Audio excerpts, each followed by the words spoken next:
Every empire smells like blood, if you stand still long enough. The grand hall of the High Elves was a cathedral to ancient supremacy, its grandeur both awe-inspiring and oppressive. Massive pillars of white marble, veined with streaks of silver that caught the sun like veins of starlight, rose skyward to meet a vaulted ceiling painted with celestial frescoes. The stained glass filtered the afternoon light into a kaleidoscope of emerald, sapphire, and ruby shards that danced on the polished obsidian floor. The air was thick with the scent of crushed lavender, frankincense, and burning amber, a fragrance crafted to soothe the nerves of the ruling elite, even as it masked the faint copper tang of old blood spilled in battles past. Rows of ornate benches curved like the ribs of some vast beast, each seat occupied by nobles draped in silk spun from the finest spider silk and embroidered with threads of gold and mithril.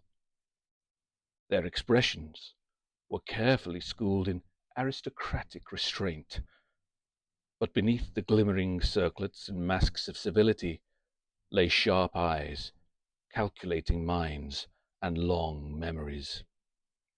They were the stewards of a rigid caste system, a hierarchy upheld by blood and power, and tonight all eyes were fixed on one man. Valen stood at the center of the hall, a solitary figure framed by towering banners that bore the insignia of the High Elves, a silver stag crowned in thorned laurels. His armor was frost white, forged from the finest steel and etched with intricate runes that caught the fractured sunlight and shimmered faintly, a silent testament to both craftsmanship and magic. The runes on his armor were not decorative. They marked his victories in the frozen vale, the hollow plains, and the siege of Ashmore. His tunic beneath the armor was stark white, a color only the purest bloodlines could wear unchallenged.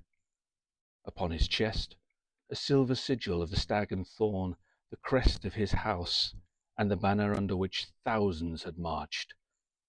The weight of the ancestral blade sheathed on his hip was familiar, a steady presence amid the swirling tides of politics and expectation.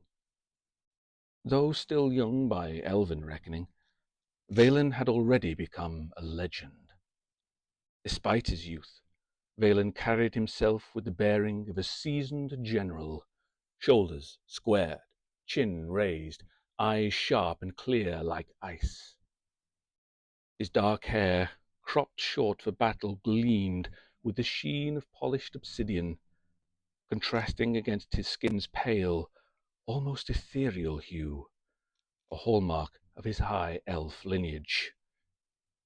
His gaze swept the assembled council with the cool certainty of one who had carved his place through fire and blood.